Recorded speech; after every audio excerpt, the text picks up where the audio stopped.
Batter to the heavens के Nobel video में आपका स्वागत है। पिछले एपिसोड में हमने देखा था शोयन लिटिल फेरी डॉक्टर के साथ sky poison dragon scorpion beast के अड्डे पे पहुंच गया था। वहां पर पहुंचते ही वो स्कॉर्पियन बीस्ट फेरी डॉक्टर को दोबारा अपने पास देखकर बहुत ही ज्यादा खुश हो जाता है। पर फिर फेरी डॉक्टर कहती है कि मुझे तुम्हारा मैजिक कोर चाहिए और यहाँ से बात बिगड़ जाती है। वो शोयन पर अटैक कर देता है। अब आगे तो दोस्तों एपिसोड स्टार्ट होती है। जैसे ही शोयन पर वो अटैक करता है, शोयन तियानहाओ जुनजी और डीमन पपेट को बुला लेता है। तियानहाओ जुनजी भी अपने साथ डीमन पपेट को देखकर कॉन्फिडेंस में आ जाते हैं और वो इस स्कॉर्पियन बीस्ट को मारने के लिए तैयार हो जाते हैं। पर तभी उन लोगों को पता चलता है कि वो तो स्कॉर्पियन ड्रैगन ट्राइब का मेंबर है। शोयन ये बात जानकर शॉक्ड हो जाता है क्योंकि उसने इस मैजिक बीस्ट ट्राइब के बारे में सुन रखा है। ये मैजिक ट्राइब सेंट्रल प्लेन के one of the top magical beast tribe में से एक है और कहा जाता है कि इस ट्राइब के मेंबर में बहुत ज्यादा खतरनाक पावर्स होती है। वो लोग बहुत ज्यादा ताकतवर होते हैं। ऐसा इसीलिए क्योंकि वो लोग एक बहुत ही ancient legendary tribe void ancient dragon tribe से बिलोंग करते हैं। पर अब शोयन जो कंडीशन में पहुंच चुका है उसके बाद शोयन पीछे भी नहीं हट सकता है। इसीलिए इससे पहले की बाजी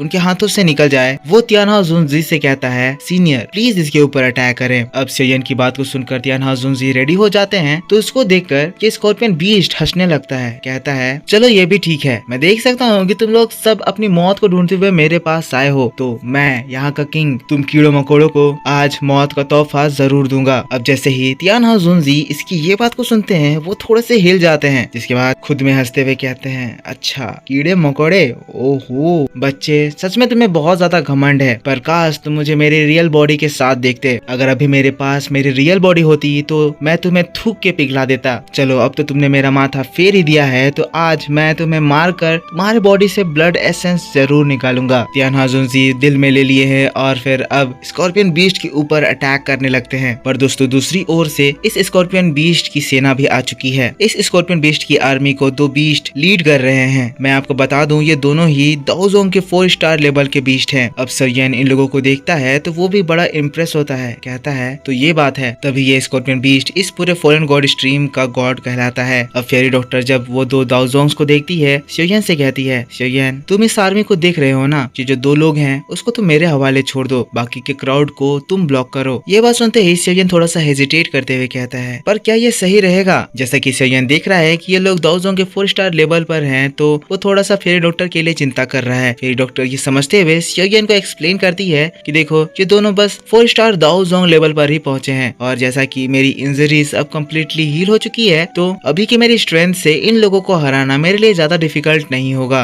लिटिल फेरी डॉक्टर एक स्माइल के साथ शोयन को ये सारी बातें बताती है। फिर कहती है, देखो ना उनके पीछे और भी कितनी बड़ी सेना है, तुम्हें उन लोगों को रोकना है। अगर तुम इसको सीरियसली नहीं लिए तो ये लोग तुम्हें भी उड़ा सकते हैं। लिटिल फेरी डॉक्टर की बात को सुनकर शोयन थोड़ा सा हंसते हुए कहता है, ये लोग, ये इन गंदे बीस्ट का छोटा सा ग्रुप, ये मेरा क्या बिगाड़ सकते हैं। लेकिन तभी उनमें से एक दाओजोंग बीस्ट कहता है, बेवकूफ नादान लड़के, तुम्हारी इतनी हिम्मत कि तुम हमारे लीडर के टेरिटरी में आकर इस तरह की मुसीबत क्रिएट करो। आज हम लोग तुम्हें मौत का स्वाद चखाएंगे। वो दोनों दाओजोंग्स आगे बढ़ते हैं। इन दाओजोंग्स का अपीयरेंस में आपको एक्सप्लेन करूँ तो उनमें से एक दाओजोंग बहुत ही ज्यादा मोटा, जिसके चलने से पूरा ग्राउंड हिल जा रहा है। वही दूसरा बहुत ही ज्यादा पतला, ऐसा जैसे एक पतली सी डंडी जिसको फूंक मारो तो उड़ जाए। दोनों ही बीस्ट जिसके बाद तुरंत ही इन लोगों के ऊपर चार्ज करते हैं। वो जो मोटा बीस्ट है वो अपनी पावर को यूज करता है और हवा में एक बहुत ही बड़ा सा हैमर क्रिएट हो जाता है। हैमर से वो फेरी डॉक्टर और शोयन के बीच में अटैक करता है। वो दोनों ही इस अटैक से आराम से बच जाते हैं, पर अटैक इतना ज्यादा स्ट्रॉन्ग था कि एक लो सोनिक बूम क्रिएट होता है। ग्राउंड में एक बहुत ही बड़ा सा गड्ढा क्रिएट हो जाता है। जो पतला बीस्ट था वो उसके बाद अपने लीडर की ओर देखता है जो कि 2 दाओजोंग से फाइट कर रहे हैं। अब यहाँ पर आसमान में 3 दाओजोंग्स लड़ रहे हैं तो बहुत ही भयंकर तबाही हो रही है, जिसकी एनर्जी से यहाँ पर ये लोग भी अफेक्ट हो जा रहे हैं। अब ऐसे बैटल को देखकर उनमें से कुछ बीस्ट बात कर रहे हैं कि आखिर ये लोग आए कहाँ से हैं। हमारे लीडर से जो 2 लोग फाइट कर रहे हैं वो लोग ऑर्डिनरी लोग नहीं लग रहे हैं। जिसके बाद पीछे से उन बीस्ट का ग्रुप भी शोयन के ऊपर हमला कर देता है। लिटिल फेरी डॉक्टर तुरंत ही शोयन को अलर्ट करते हुए कहती है कि शोयन ध्यान दो, ये स्कॉर्पियन बीस्ट अपने बीस्ट आर्मी के पोइजन एट्रीब्यूट का यूज करता है, जिससे वो अपनी पावर को एम्पलीफाई कर लेता है। तुम्हें इन लोगों को इनके लीडर से दूर रखना है और इन लोगों का ग्रुप बनने नहीं देना है। लिटिल फेरी डॉक्टर अब उन 2 दाओजोंग से फाइट करने में इन्वॉल्व हो चुकी है। पतला वाला बीस्ट कहता है, लिटिल गर्ल, लगता है तुम्हें मरने की बहुत ज्यादा जल्दी है। तुम ये मत सोचना कि तुम एक लड़की हो तो मैं तुम्हारे ऊपर दया दिखाऊंगा। वो पतला बीस्ट और मोटा बीस्ट जिसके बाद दौड़ते हुए फेरी डॉक्टर के ऊपर अटैक कर देते हैं। तभी फेरी डॉक्टर की पॉइजन दाव की रिलीज होती है और वो दोनों ही एक साथ जो फेरी डॉक्टर के ऊपर अटैक किए थे, फेरी डॉक्टर का अटैक आता है, उनके अटैक से टकराता है और एक झटके में ब्लास्ट। फेरी डॉक्टर की इस पावर को देखकर वो दोनों दाओ जोंग्स की हालत खराब हो जाती है। वही सेओयन फेरी डॉक्टर को देखता है जो कि इस अटैक को करने के बाद बिल्कुल ही रिलैक्स थी। सेओयन को समझ में आता है कि फेरी डॉक्टर इन लोगों को बहुत ही इजीली निपटा लेगी। अब ये लोग एक दूसरे के ऊपर अटैक करे जा रहे हैं। फेरी डॉक्टर उन दाओ जोंग्स के अटैक को डिस्ट्रॉय कर दे रही है, पर जैसे ही फेरी डॉक्टर अटैक कर रही है, इन दोनों की हिम्मत नहीं हो रही है कि ये फेरी डॉक्टर के अटैक को ब्लॉक करे। डर के मारे ये लोग इसको डॉज करते हुए भागे जा रहे हैं। तब इधर सेओयन अपनी आंखों को बंद करता है और इसकी आंखों को बंद करते ही उसकी हेवनली फ्लेम उसके हाथों में आ जाती है। अपने इस strange flame glaze lotus flame से वो फॉलन हार्ट फ्लेम को अलग कर लेता है। अलग करते ही फॉलन हार्ट फ्लेम से बीस्ट की वो बड़ी सी सेना के ऊपर वो अटैक करता है। अचानक से भीड़ में हलचल बढ़ जाती है। सभी लोग दर्द से चिल्लाने लगते हैं। पता चलता है एक इनविजिबल फ्लेम उन लोगों को बहुत ही तेजी से जला रहा है। कुछ ही मिनट बीते थे कि हम देखते हैं हवा में काफी ज्यादा अमाउंट में व्हाइट स्मोक क्रिएट हो जाता है। पता चलता है कि जिन लोगों के ऊपर सेओयन का फॉलन हार्ट फ्लेम पड़ा था वो लोग जल के राख हो गए हैं और हवा में बनने वाला स्मोक उन्हीं की डेड बॉडी का स्मोक है। अब दोस्तों इन बीस्ट के ग्रुप में कुछ ऐसे बीस्ट भी हैं जो कि पूरी तरह से बीस्ट बुद्धि हैं और कुछ लोग ऐसे हैं जो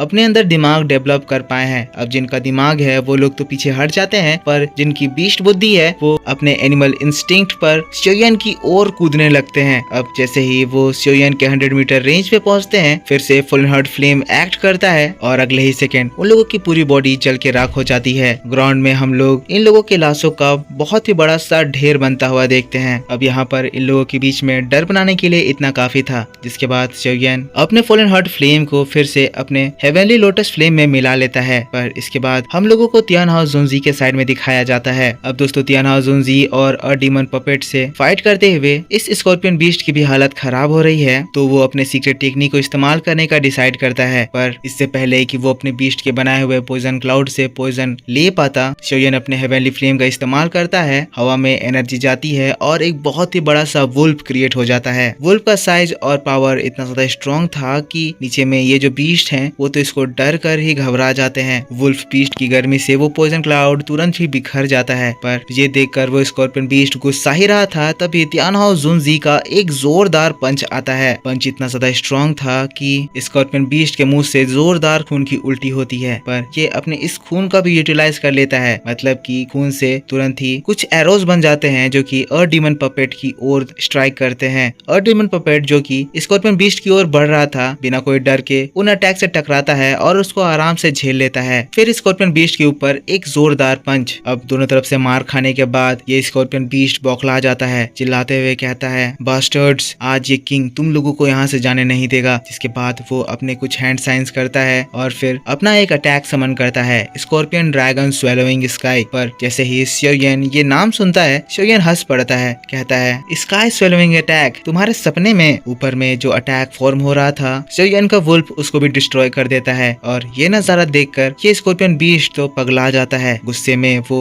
वुल्फ के ऊपर अपने टेल से हमला करता है, पर जैसे ही टेल वुल्फ के बॉडी के अंदर एंटर करता है, बॉडी के अंदर इतना ज्यादा हाई टेम्परेचर था कि उसका वो पॉइजन टेल भी जल जाता है। जलते हुए वो हड़बड़ी से अपना पूंछ बाहर निकालता है, उससे बहुत ही जोरदार दर्द महसूस होती है। पर दोस्तों इस घमंडी स्कॉर्पियन बीस्ट के ऊपर फिर से एक पंच पड़ जाता है, जिससे इसकी आंखें एलियन के जैसे बाहर निकल आती है और हवा से वो जमीन पर तियान हाउ जुनजी के अटैक से बहुत ही जोरदार तरीके से धड़ाम से गिरता है। यहाँ पर अटैक इतना ज्यादा जोरदार था कि स्कॉर्पियन बीस्ट दर्द से करहाने लगता है और अटैक के स्ट्राइक फोर्स से बड़े ही कमाल के तरीके से बड़े बड़े मिट्टी के माउंटेन क्रिएट हो जाते हैं। आसमान से खून की बारिश होने लगती है, लगता है जैसे खेल अब खत्म होने वाला है। पर इसी बात के साथ बैटल टू द हेवंस का ये नोवेल एक्सप्लेनेशन इसी जगह पर खत्म हो जाता है। तो दोस्तों आई होप आपको ये वीडियो जरूर पसंद आया होगा। अगर पसंद आया है तो इसके ऊपर एक लाइक कर देना। ये आपको इस वीडियो पे सपोर्ट दिखाना है। आगे की नोवेल वीडियो में मैं बताऊंगा कि ये लोग स्कॉर्पियन बीस्ट के अंदर से कैसे वो एसेंस निकालेंगे और फिर उसके बाद तियान हाउ जुनजी की बॉडी कैसे डिफाइन करेंगे, क्योंकि आगे जाकर एक भयंकर फाइट होने वाली है। तो दोस्तों वीडियो को लाइक जरूर करना, चैनल पर न्यू हो तो सब्सक्राइब कर रखो। तो मिलता हूँ मैं आपसे नेक्स्ट वीडियो में, तब तक के लिए take care, bye bye and thanks for watching.